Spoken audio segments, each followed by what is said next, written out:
So hello everyone, my name is Saurabh Pandey. अगर आप UPSC की तैयारी करें, इट्स वेरी इंपॉर्टेंट कि आप यूपीएससी लेवल का कंटेंट न्यूज़पेपर से कवर करें। तो आज 29 सितंबर है। आज के न्यूज़पेपर में जो यूपीएससी कंटेंट है जो आपको गो थ्रू होना है, इसका डिटेल डिस्कशन आप इसी चैनल पे मेरे द्वारा जो सेशन होता है उसे देख सकते हैं। एस्ट्रोसैट के ऊपर जो है एक टॉपिक है जिसमें जो कि एस्ट्रोसैट आपका सितंबर 2015 को लॉन्च किया था बाय PSLV C30XL। अब इसके बारे में बहुत डिटेल में आपको पता होना चाहिए। लाइक इसमें जो पेलोड्स हैं, प्लस एक खास बात ये कि मल्टी वेवलेंथ ऑब्जर्वेशन है। It means visible UV, low and high energy X ray को में ये ऑब्जर्व कर सकता है, वर्क कर सकता है और काफ़ी सारी चीज़ें ऑब्जर्व करने के लिए हेल्पफुल है। ब्लैक होल है, न्यूट्रॉन स्टार। इसका 5 साल का लाइफ था, बट इसे रीडिज़ाइन 10 ईयर्स के लिए किया गया है। तो बहुत यूनिक है बिकॉज ये हमारा जो एस्ट्रोनॉमी है उसको काफ़ी आगे लेकर जाता है। फिर एक मेज एंड लेनालूल ट्रिगर डिफेंस मैकेनिज्म है। जो क्रॉप्स होते हैं, क्रॉप्स में भी कई प्रकार के ऐसे केमिकल्स रिलीज होते हैं जो कि उनको फैसिलिटेट करते हैं कई डिजीज़ और पेस्ट या कीड़ों से बचाने में। तो जैसे लेनालूल सिग्नलिंग के बारे में बात की है कि जब भी कोई इंसेक्ट अटैक करता है तो लेनालूल जो ये है रिलीज़ किया जाता है और उसके बाद फिर कई प्रोसेस हैं और एक सैलिसाइक्लिक एसिड रिलीज़ होती है। फिर वो फर्दर आप कह सकते हैं कि हेल्प करता है जिससे कि प्लांट जो भी इंसेक्ट है उनसे अपने आप को बचा पाता है।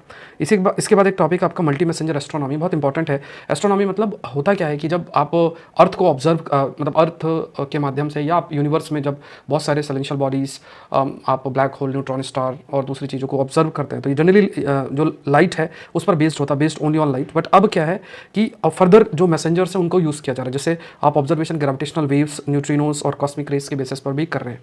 तो ये जो अलग अलग मैसेंजर्स का यूज़ किया जा रहा है एस्ट्रोनॉमी के ऑब्जर्वेशन में, उसे हम जो है मल्टी मैसेंजर एस्ट्रोनॉमी भी कहते हैं। Next AI and angel pause की बात की गई है। बहुत इंपॉर्टेंट कंसेप्ट है कि AI किस तरीके से समझ के अंदर भी इनक्वालिटी अराइज के लिए रिस्पॉन्सिबल हो सकता है। जैसे 19th सेंचुरी में ब्रिटेन के अंदर जो इंडस्ट्रियल रिवोल्यूशन हुआ और उसके बाद जो ब्रिटेन में इम्पैक्ट पड़ा था, तो उसका जो आउटपुट ग्रोथ है, मतलब ओवरऑल कई लोगों का ग्रोथ हुआ, इंडस्ट्रीज ग्रो हुई, लेकिन जिस हिसाब से उसका बेनिफिट समाज में जाना चाहिए वो काफ़ी समय बाद हुआ और काफ़ी सारी इनक्वालिटीज़ भी अराइज हुई। तो सेम चीज़ें जो हैं वो AI की वजह से भी हो सकता है। उसे ही मॉडर्न एंजल पॉज भी कहा जा रहा है। जैसे यंग वर्कर्स है वो ज़्यादा वनरेबल हो सकते हैं AI इंड्यूस्ड जॉब लॉस की वजह से, या कई इंडियन IT फर्म्स उन्होंने लगभग 12,000 इंडियंस को भी जो है 12,000 के आसपास लोगों को निकाला भी। तो ऐसे कई इंपैक्ट पड़ सकते हैं जो ध्यान रखना है।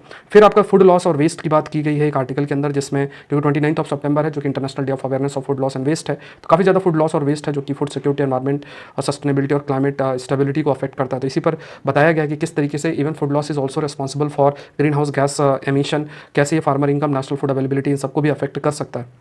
तो कई डिटेल में चीज़ें हाईलाइट की हैं जो आपको गो थ्रू होना है, इंपॉर्टेंट है। फिर होजियांग ग्रैंड कैनियन ब्रिज है जो कि चाइना में लोकेटेड है, जो कि सबसे बड़ा ब्रिज है, जो कि वर्ल्ड का हाईएस्ट ब्रिज है आपका है, वो स्टार्ट हो रहा है।